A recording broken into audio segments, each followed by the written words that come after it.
Good. Okay, well, let us start this week's teaching. We're going to be looking at the story of Joseph and the importance of Joseph in the story of Israel. and so we're slowly working through this, guys. We began with Abraham.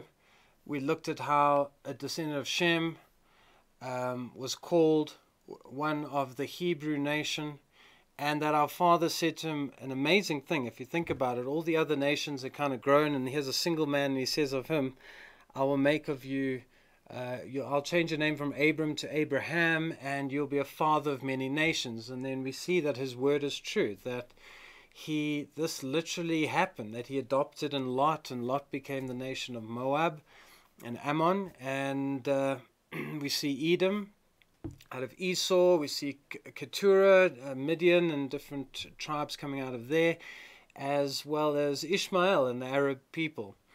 And so we see that our Father is faithful, but that there was a specific lineage that it was going to go down till we get to the covenant nation. And it went to Isaac, and it wasn't to Isaac's descendants because we saw that Esau was disinherited. We looked a lot at that, and that our Father worked through Jacob, who certainly was not he had faults like all of us, but our Heavenly Father was prepared to work with him. And we saw how there's this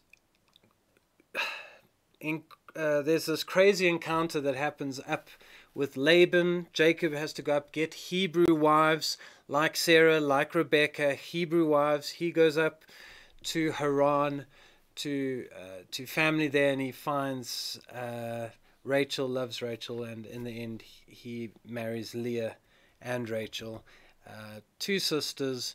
And we looked at how this forms a bedrock of this covenant nation. We finally got there. So this is the firstborn nation. We understand that Jacob, through these two women, they give birth to, and their handmaidens, they give birth to 12 children, which become the 12 tribes of Israel.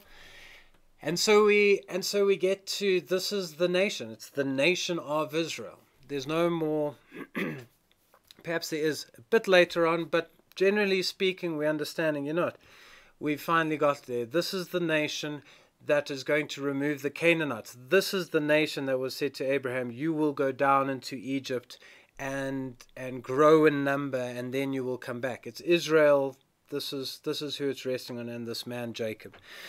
So we've got this picture of Jacob here, and we're going to be talking about, he was deceived by Leah, and then again, even with his children, he really reaped what he sowed, and this is just a lesson for life. But we're going to look at this issue of Joseph in the story, and also this issue of raising our vision.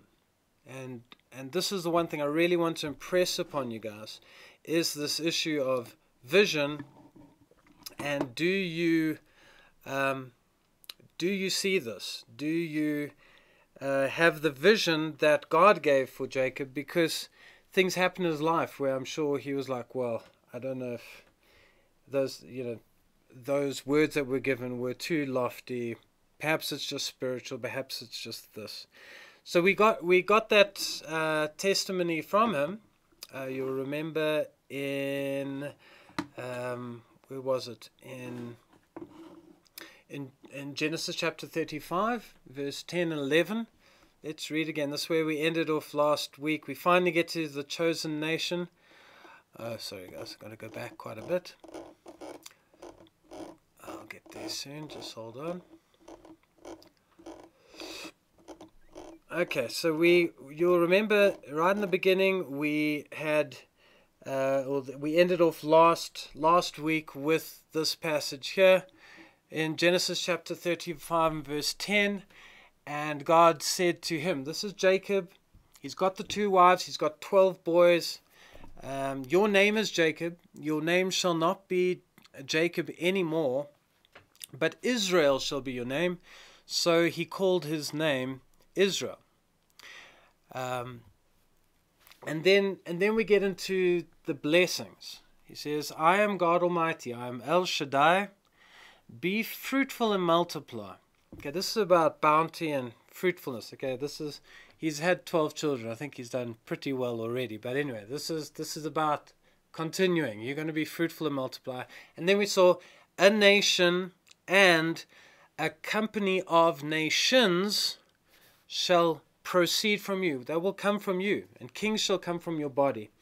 Now, typically, up until now, when we've heard of nations, like Abraham will be the father of many nations, we've been prepared in general to take it literally, because we're aware of Edom and Midian and various nations came from him. When it gets to this passage here, we're encountered with a reality of 3,800 years since these words were given.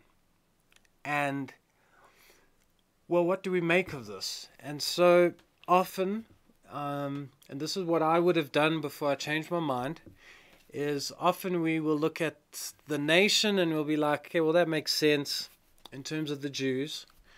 We certainly know the Jews came from Jacob.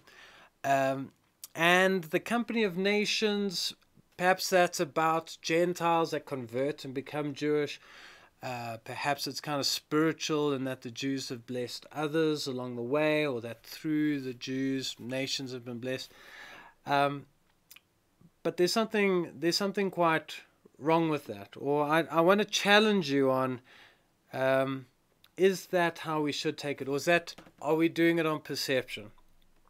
But this is the reality. Well, this is the perceived reality, right?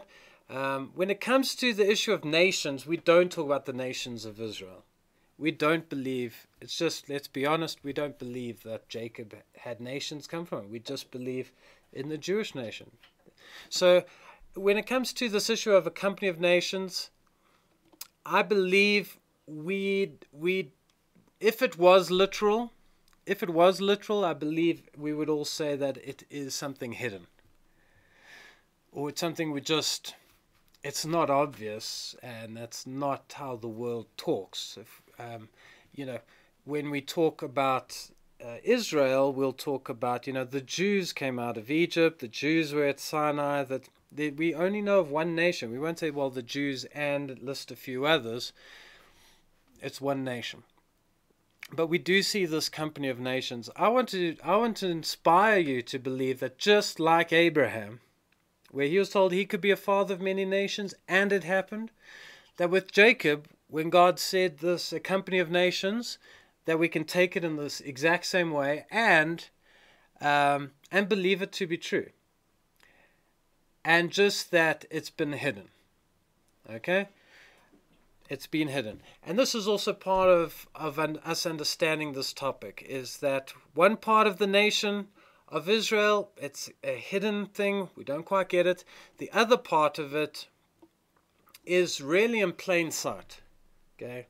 We understand the nation of Israel. We understand, the whole world understands the Jews, the Jewish people, Judaism, the way that appears to be the descendants of Israel. And that's kind of plainly obvious, plainly understood.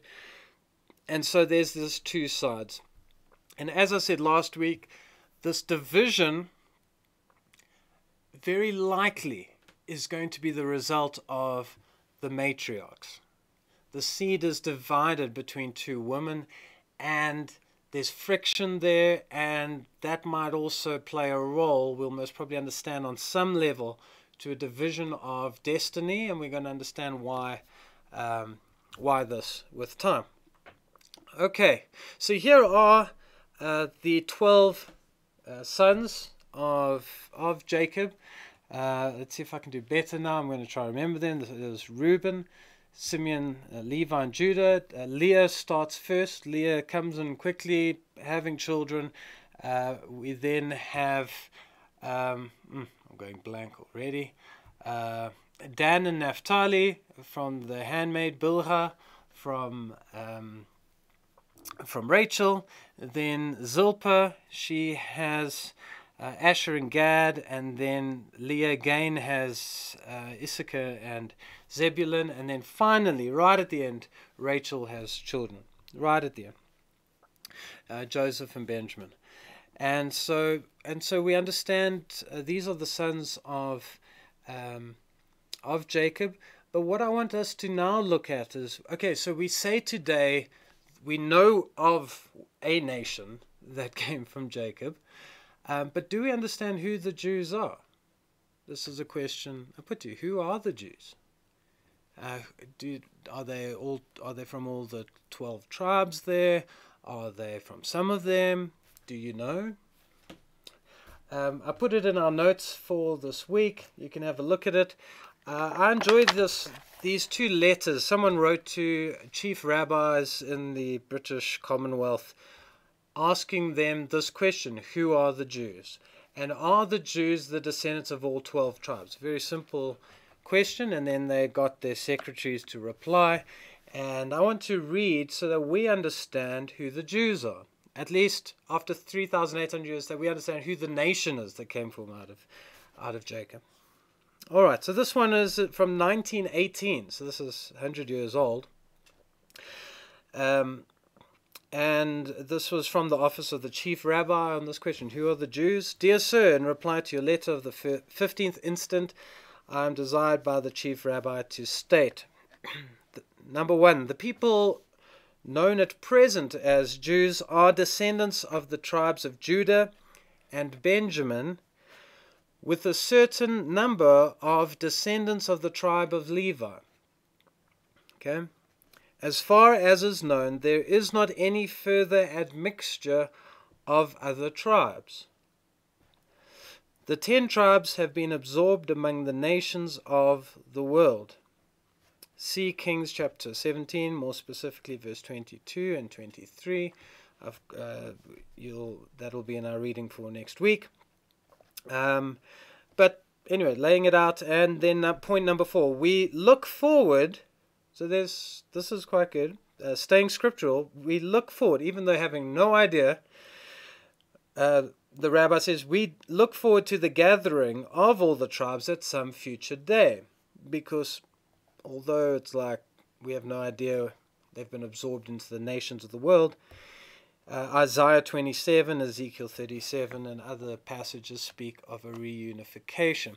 So there we see that Judah, okay, and I've made that a bit bigger, Levi as well as Benjamin are considered as being the tribes that formed the Jewish nation of today. You can see this if you read Ezra, and it talks about the Jews coming back from Babylon, and it will speak about, they give lists. They mention those that were from the tribe of Levi, Judah, Benjamin, and that's all you get. So this has been the general understanding for a long time, that there's been no reunification of tribes. Another one just to read. Now sometimes you'll hear people saying, well, there are 2 tribes. That's because only Judah and Benjamin had territories, and then the Levites were the ministers in Israel. And so sometimes Levi is kind of mentioned or left out. But here's another rabbi asked in 1950, also from the office of the chief rabbi. And here's written, Dear Sir, I refer to your letter of the 26th Alt. The Jews of today do not represent the whole of the 12 tribes. What happened to the 10 tribes who occupied northern Palestine in biblical times is not definitely known. Various theories have propounded. Modern Jewry is considered as being descended from the ancient tribe of Judah and to a less extent the tribe of Benjamin. Benjamin was a smaller tribe in general, and they left out Levi there, but you will see, and I'll show you, that the Levites, because of the apostasy of the other tribes, went to Judah and Benjamin. But here we get a good description, and it's good for us to know, okay, we say that the descendants of Israel are the Jews. This is quite a reality, I hope, for some of you to realize, well, the Jews are the descendants of 3 of the 12 tribes. So this is interesting, okay? Why? Because the world, again, this is about perception. We've not only just lost the idea of nations of Israel, we don't talk like that, we also just kind of refer to the Jews as Israel because I think because that part of the story has gotten lost. So we just, we don't think twice about saying the Jews came out of Egypt, or the Jews went through the Red Sea, the Jews received the covenant at Mount Sinai, the Jews went into the land of Israel, but it's not true. Okay? In fact, I haven't up until now mentioned the Jews at once in terms of the story. What we talk about right now are Hebrews, and then we've eventually got to Israelites. This is what is spoken of in the first eight books of the Bible. You'll only find Israelites. There's no mention of Jews. Okay? But I think it's because there's this hidden part, there's this side that just isn't understood, that we tend to just make this generalization, and that makes no sense. You can't say the Jews came out of Egypt. Are you saying just 3 of the tribes? And you were leaving out some other part of the story. Now, I'm not going to be able to change this. This is just the perception of the world, and this is a lot of what I'm talking about. The perceived reality, this is how it's viewed, that Israel are the Jews are Israel, there's no more to the story. However, when you press the rabbis, we see that they respond in a way where they say, actually, to be honest, we are 3 of the 12 tribes. Okay. Next one. So I think this issue of nations, as in this grand vision of Jacob, we should see it outside of the Jewish nation. There are other tribes here to deal with. That this issue of nations is going to come through this other side of the family. We know the nation of Israel plainly. That's in plain sight. There's a hidden side of this nations element, and it's going to have a connection to these other tribes. That makes sense. Especially if we're going to have the same faith as Abraham. Like Abraham actually had their other nations that came forth. All right, so we see there are 2 sides of this, a revealed portion and a hidden portion. And it's here that I want to highlight again the 2 matriarchs, because we see that the Jewish nation is dominated by one of the children of Leah. Okay? And what was said, and we've been speaking about this, is Leah and Rachel both have this dominance in Israel, and it's been set up. And you may remember, in Genesis 49, Jacob says to Leah's son Judah, your brothers will bow down to you. So they have this very dominant ascendance. And we see this within the Jewish nation. Actually, to say Jew is part of the tribe Judah, just so you know where it comes from. That's where we get Yoda, or Yurt. All right? It comes from the name Judah.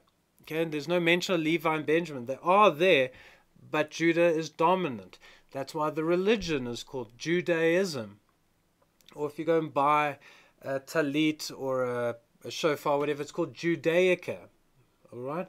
So they're dominated by Judah.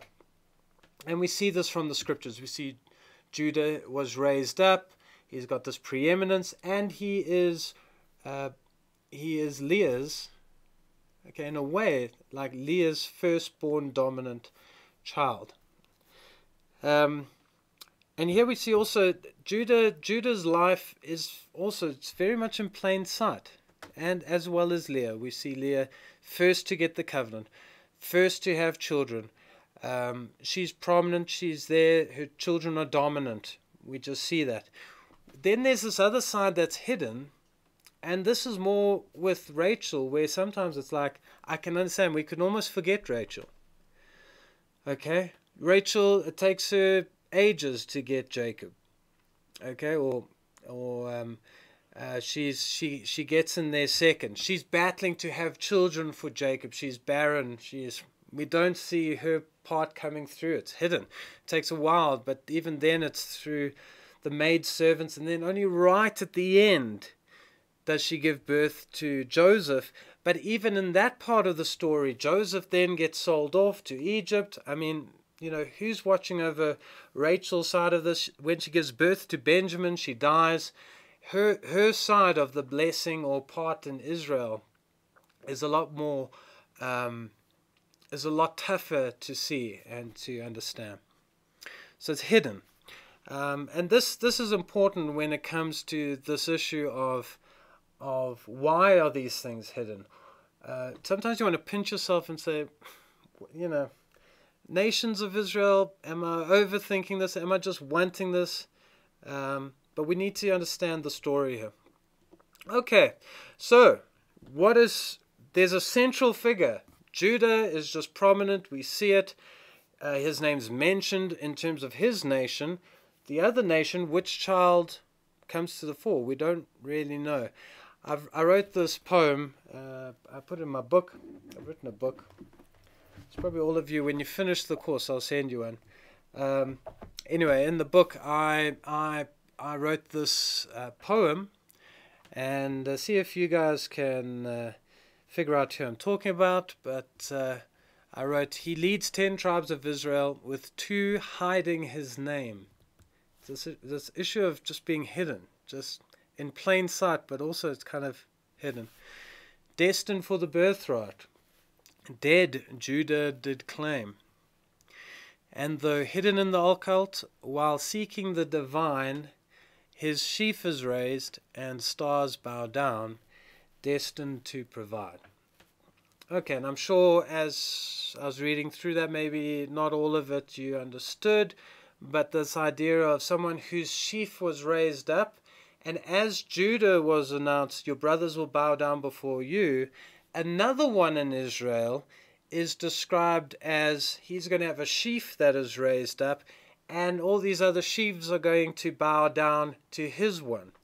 And stars as well, the moon and the sun, and it drove his dad crazy. And I'm talking about Joseph, right? He also had this ascendancy, and this is important, because part of the story is that what do we see in the life of Jacob? This issue of Joseph is hidden. It's hidden. And there's no way he could understand what was going on. And it was like all he had were, like, there were these dreams, and in Jacob's mind, he must have thought it was crazy. But we see that the dreams were of more validity than the cloak that was presented to him. When Jacob received that bloody cloak where the brothers where they tricked him into thinking that Joseph was killed by wild animals, his statement is, surely my son is dead. And I'm sure anyone would have that belief. Except for, I do wonder whether anything lingered in Jacob's life. But this is part of understanding Rachel's side of the story. There's this hidden thing. There's this part that's hard to understand. All right. And I believe if we're ever going to understand this issue of this company of nations, we're going to have to understand things concerning Joseph. Because we're going to see prophecies concerning Joseph that are about nations. Okay, we're going to get into that. So, let's have a look. Here I've got Jacob here. He's presented with Joseph's bloodied coat, and he is convinced. He is convinced that this is reality. I'm trying to put this as a metaphor. There's a hidden part of Israel. It starts off with Joseph, it ends with Joseph and his sons, and it just continues. It's Leah and Rachel. There's the side of this where Jacob is. This is reality. His son is dead, and yet we do know that also. I wonder whether it actually says that when Joseph was having these crazy dreams, well, they must have just seemed like, I mean, the poor guy, everyone's like, he is, he thinks he's better than everyone. He had dreams, and time showed that they came from God, and he was just trying to tell people his dreams. But I wonder if they ever lingered in Jacob's mind. It says that he rebuked Joseph for them, but it says, but he held them in his mind, that he still meditated on them. I wonder if it if there were times where it was like, Father, what about these things? What? And this is important, because this picture is a metaphor for where we're at concerning Jacob, and where the world is at concerning Jacob. The world tends to believe this idea of, forget this Joseph story. Okay, this is after Joseph in terms of these tribes. Okay, we'll get the connection with Joseph and these other tribes, but it's Judah. We can understand Leah and Judah and who he dominates. That's easily understood. That's the reality of Israel. We're told this is Israel, and yet I'm here trying to tell you, you know what? These dreams, and that's why I also put in a picture there. It's like a kiddie's dream. I mean, it must have seemed like, here's this kid coming up with this stuff. And yet, I'm telling you that the things pertaining to Joseph and his role in Israel, we're going to see have validity and are more real. And actually, the perception of death is wrong. So the number one place where to go and say, is there more than the Jewish nation? 3 tribes. Maybe we should forget the story of these other tribes, and Joseph was a part of them, and maybe we should just think of Israel as the Jews. Well, I know it's ancient. Again, this is 3,800 years back. These are ancient words, but I've learned to respect the words that were given by our Father, because he is true to these things. And Genesis 48 is like this on a national level. So Jacob had this on a family level. There's also on a national level, understanding who Joseph leads, that there's also this tension or this temptation to just go, in Genesis 48, Joseph went down into Egypt.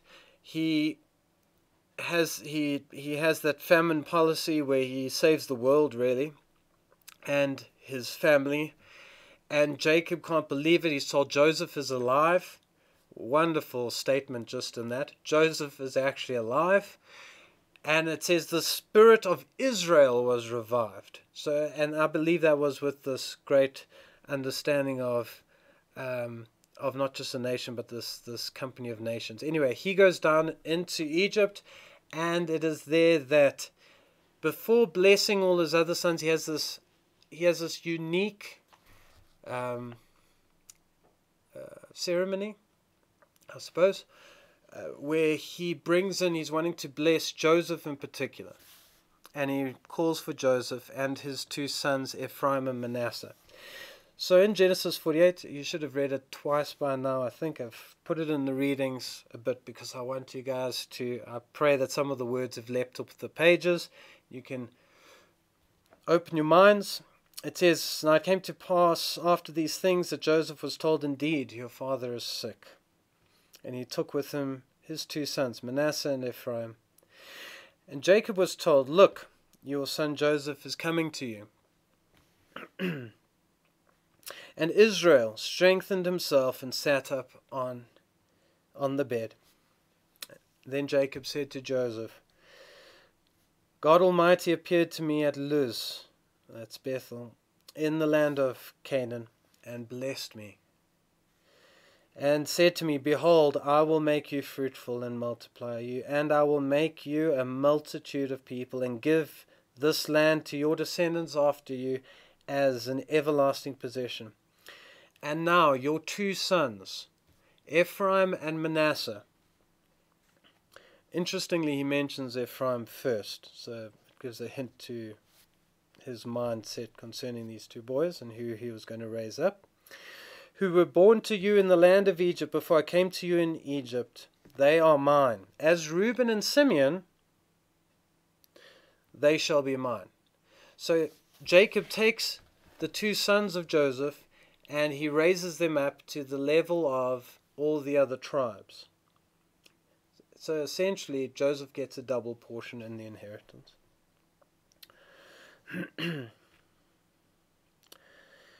Verse 6, your offspring, whom you beget after them, shall be yours, they will be called by my name, by the name of their brothers in their inheritance. But as for me, when I came from Padan, Rachel died beside me in the land of Canaan on the way, and there was but little to go to Ephrat, and I buried her there, on the way to Ephrat, that is Bethlehem. When Israel saw Joseph's sons, and said, Who are these? Joseph said to his father, They are my sons whom God has given me in this place. And he said, Bring them to me, and I will bless them. Now the eyes of Israel were dim with age, so that he could not see. Then Joseph brought them near him, and he kissed them and embraced them. And Israel said to Joseph, I had not thought to see your face, but in fact God has shown me your offspring.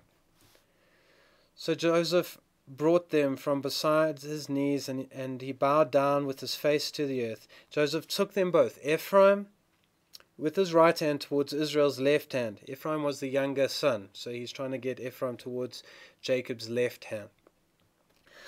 And Manasseh with his left hand towards Israel's right hand, and brought them near him. Israel stretched out his right hand and laid it on Ephraim's head, who was the younger, and his left hand on Manasseh's head, guiding them his hands knowingly, for Manasseh was the firstborn.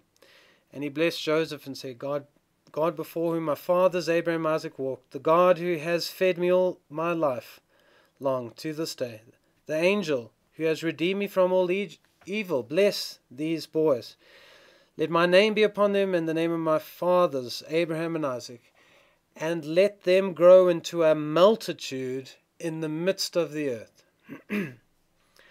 Now when Joseph saw that his father laid his right hand on the hand of Ephraim, it displeased him, so he told his father, Please remove it from Ephraim's head and put on Manasseh's head.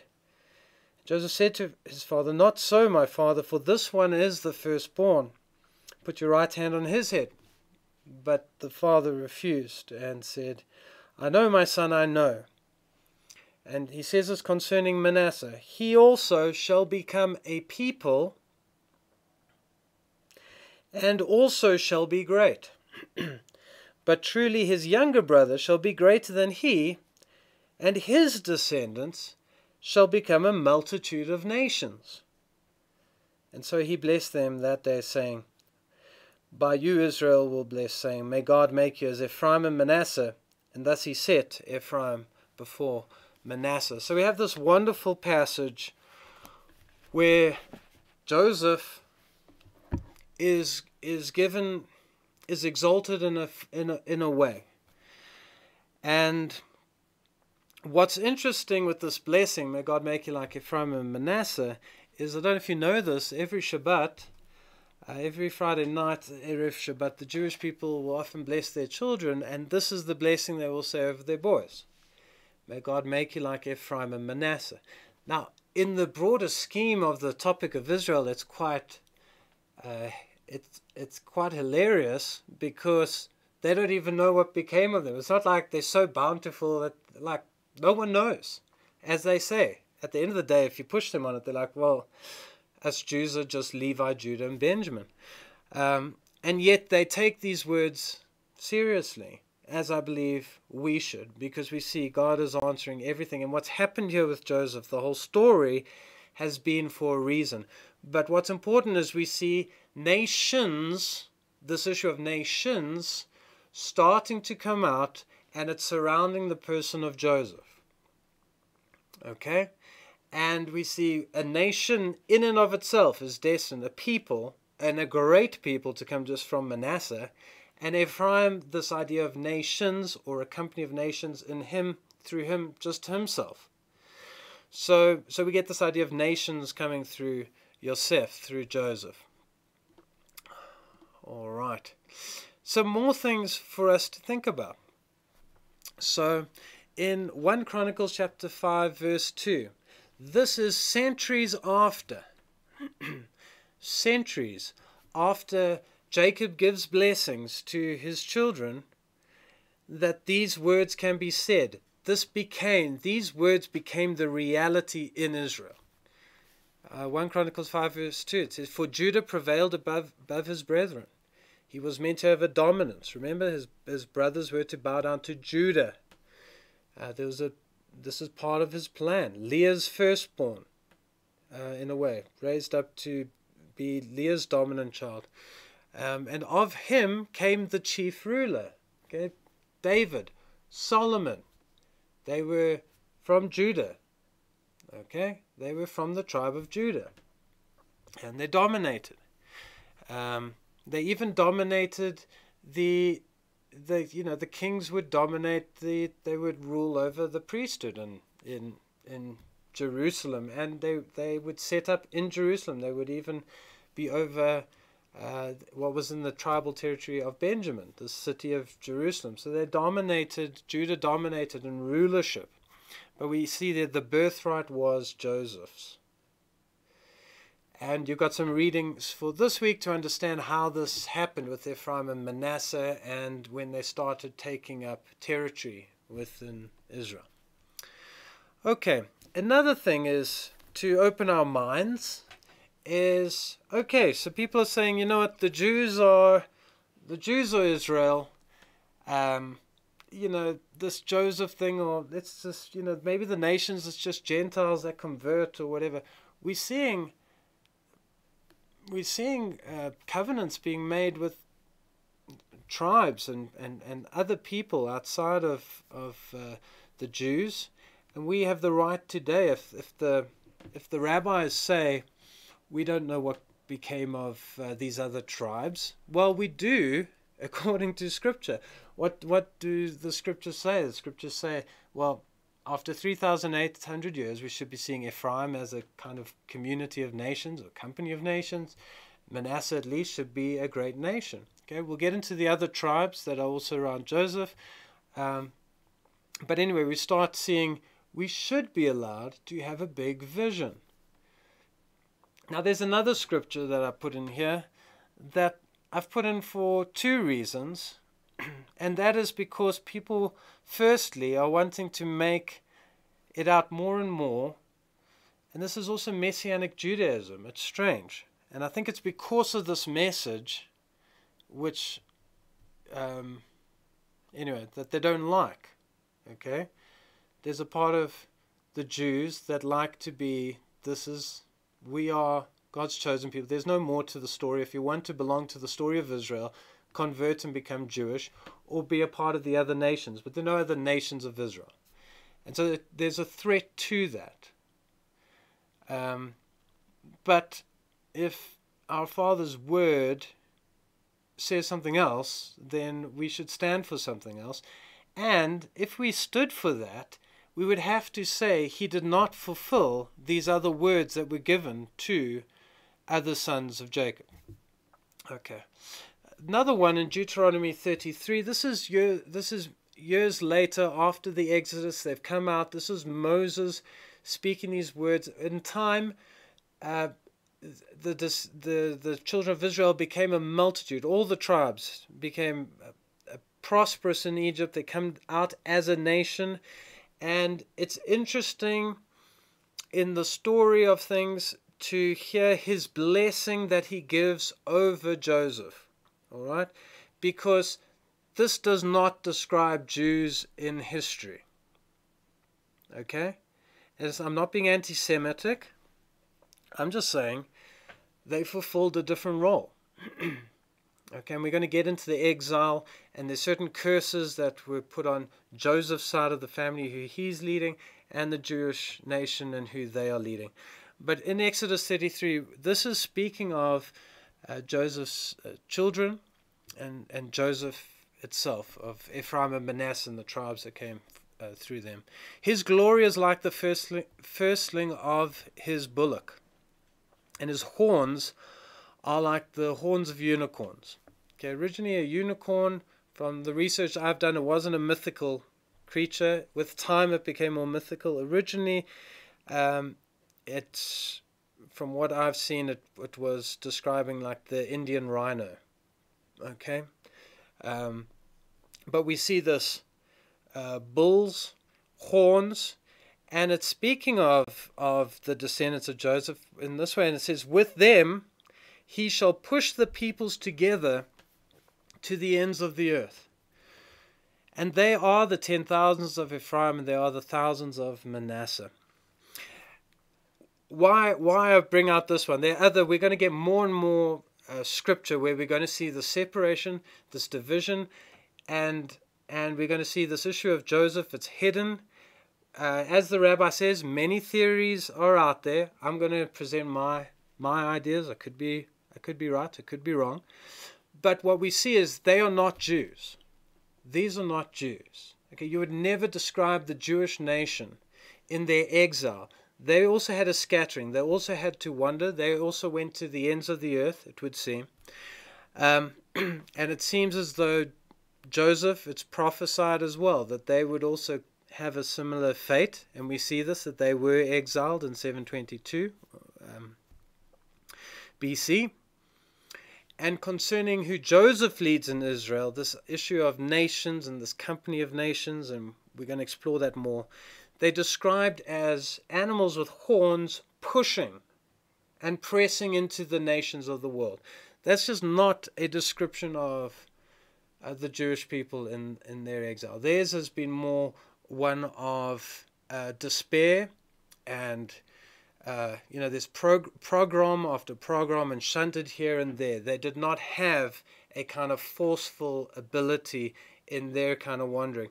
What we're definitely seeing with Joseph is at some point he would have this ability to press in. So kind of warring, powerful, even though led off as servants, they would have a kind of might that would grow. And we saw that with Jacob. Remember, it says, just with Joseph, he's got Joseph there. Let them become a multitude in the midst of the earth. There's this idea of growth and expansion with these tribes. So something different there. That's important, because Jewish people want to say that these things that I'm speaking with you are just wrong or fabrications. And so that's why it's good to read some of the rabbis and what they used to say back in the day. All right. So here we have, we know the Jewish nation. We know the Jewish nation. They have said for ages that there has been no reconciliation. They are but three of the tribes. Okay? We're going to get into this week, and you will start understanding how Judah became, their allotment was just around these three tribes. Okay, it was just a historic reality where a new nation was created out of these 12 tribes.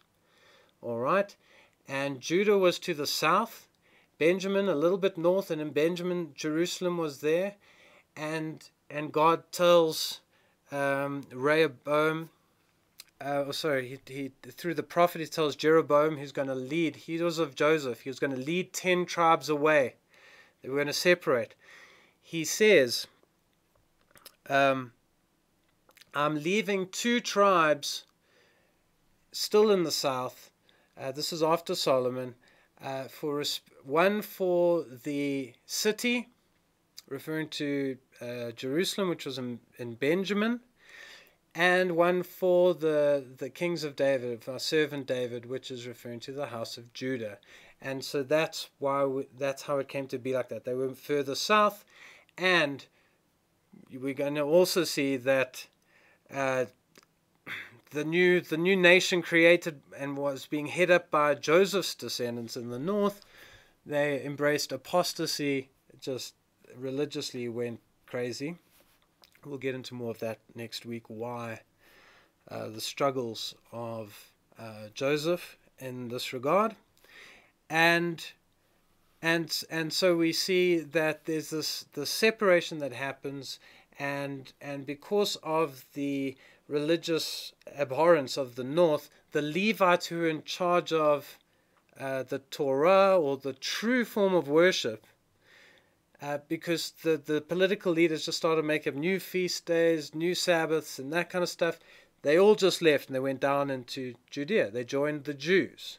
And it's at this point that we get the name Jew for the first time. Okay? Because Jew was a way of referring to those in the south dominated by the house of Judah. It's important to know the history.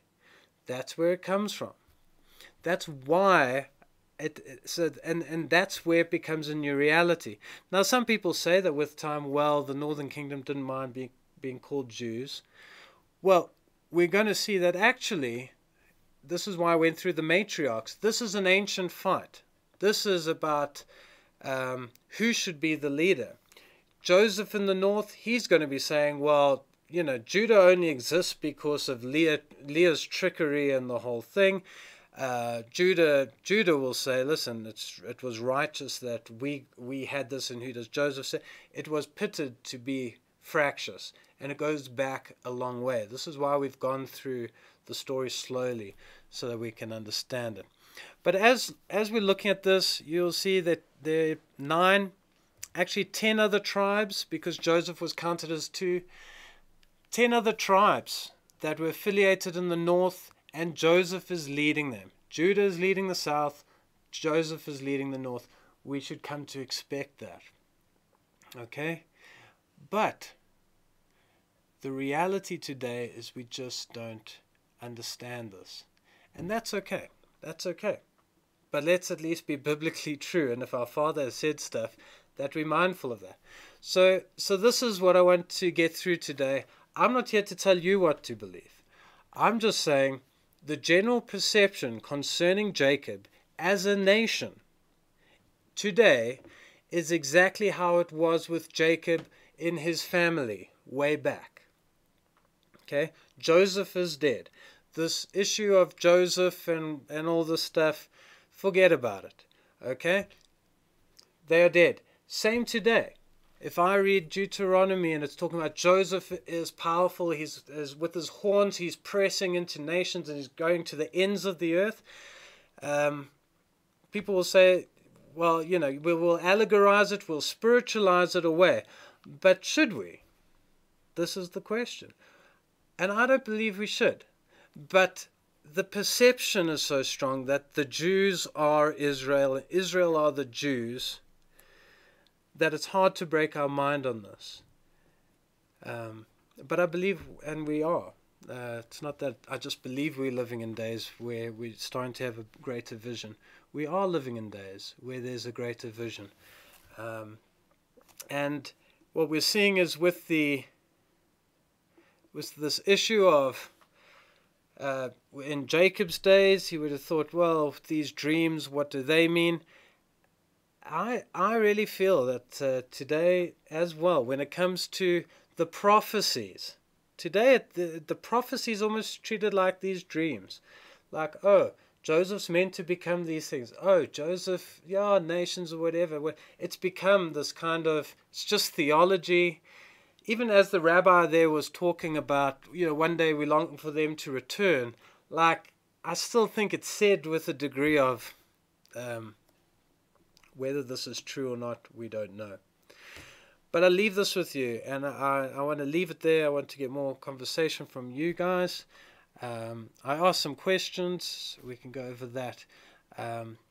But I want to encourage you that I believe the prophecies spoken in Genesis 48 are of more validity than how we view the nation of Israel today. Do not think I'm being anti-Semitic. I believe the Jewish people are Israel. I'm not trying to replace them. I'm saying they are the house of Judah. They are descendants of, or dominated by Leah's firstborn son Judah, who received a strong birthright after went past Reuben, Simeon, and Levi. He dominates that part of Israel. I'm not trying to take anything away from who they represent. I'm just saying there's more. I'm not trying to replace. I'm just saying there is an and you can search your own hearts. We will get into it, what you might think of it, and that will be interesting to just hear that, because these are questions that we can truly have, And we can say to our Father, what the heck are you talking about here? And so let's end in prayer, and then we can go to questions and answers. Yes, Father, thank you that we could just talk about this, meditate on this issue of Jacob getting a wonderful blessing. Yehovah, so long ago that he was told that he would be a multitude, or a nation would come from, and a company of nations. Father, we see that this has been hidden to us, that we haven't understood it, we still don't. Father, I can't say that I understand this fully, but your word is true, and your word certainly inspires us to lift up our heads. Like Abraham, we live in a day where we should lift up our heads and ask ourselves, can we count the stars? Is there not something bigger that you have been working here? And Father, as we study and we go through the prophets, we start seeing your amazing plan with Israel, your amazing plan for the nations, the 10 tribes, our Jewish brothers who have had an important role to play. And so we just ask that, Father, your light, your revelation on this topic, that we would understand it more and more. I pray these things in your name. Amen. Amen.